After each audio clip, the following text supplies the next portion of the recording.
हजरत तलहा अंसारी रज़ी अल्लाह अन्हु बहुत बड़े सहाबी थे, उनके बड़े बड़े किस्से हैं। एक किस्सा मोमिनीन की जिंदगी बदल देता था। बहुत, या तो हजार सुनो, हजार सुनाओ, हजार पढ़ो, हजार पढ़ाओ, ये दिल वल कासियात क़ुलूबुहुम अन ज़िक्रिल्लाह, ये दिल जो है अल्लाह की याद से इस कदर गाफिल हो गए हैं कि इसमें कुछ समाने वाला नहीं है।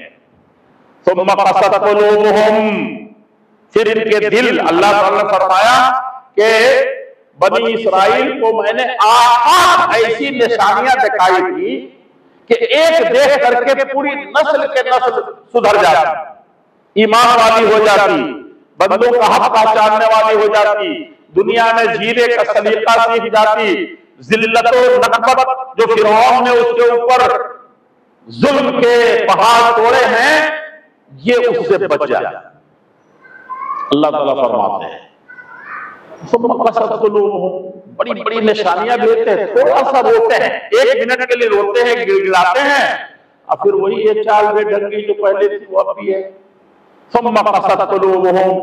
2, 3, 4 बड़ी बड़ी निशानियां दी इनको, बड़ी बड़ी इबरतों नसीहतों मौइज़त के किस्से सुनाए इनको, लेकिन इन्होंने उससे नसीहत,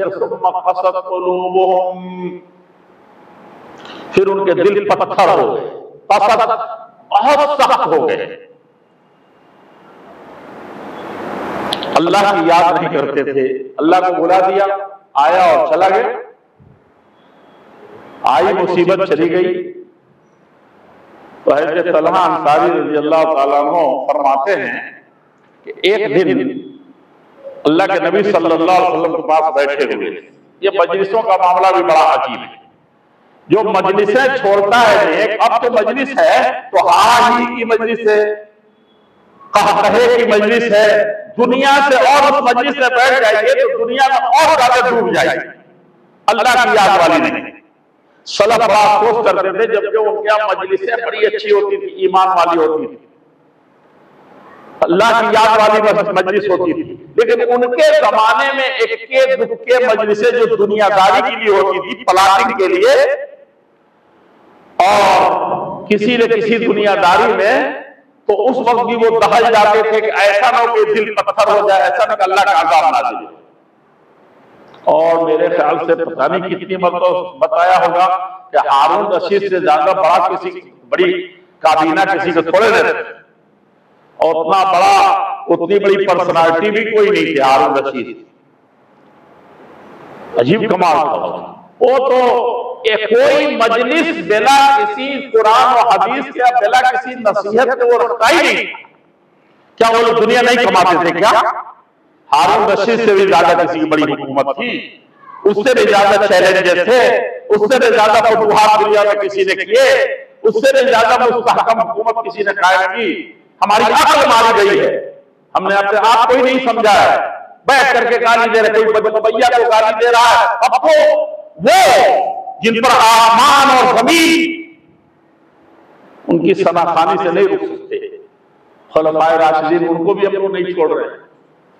यानी अपना हाल तो इस कदर बुरा है, इस कदर बुरा है कि शायद ऐसी बुरी कौम कोई आई, लेकिन वहां बैठ करके चलते चलते और जो जबान बिगड़ती है तो फिसलती है, और इतनी फिसल जाती है कि फिर न कहरा मंज़िल मानत न महरा, न छोटे की न बड़े की। अब एक बार आपने निशाना साध लिया तो अब ये निशाना आपकी जबान आपके काबू में नहीं है, अब ये जबान फिसलती रहेगी, करती रहेगी।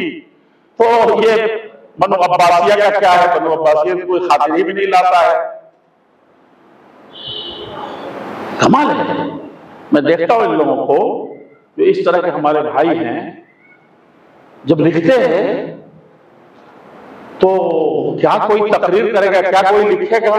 कहते हैं कि हमने दुनिया को बच्चों की तरह, बल्कि दुनिया के तारीखियों में ताबूतियां मारती हुई, गुमराहियों में डूबी हुई और अंधेरों में भटकती हुई कौमों को हमने इल्म का,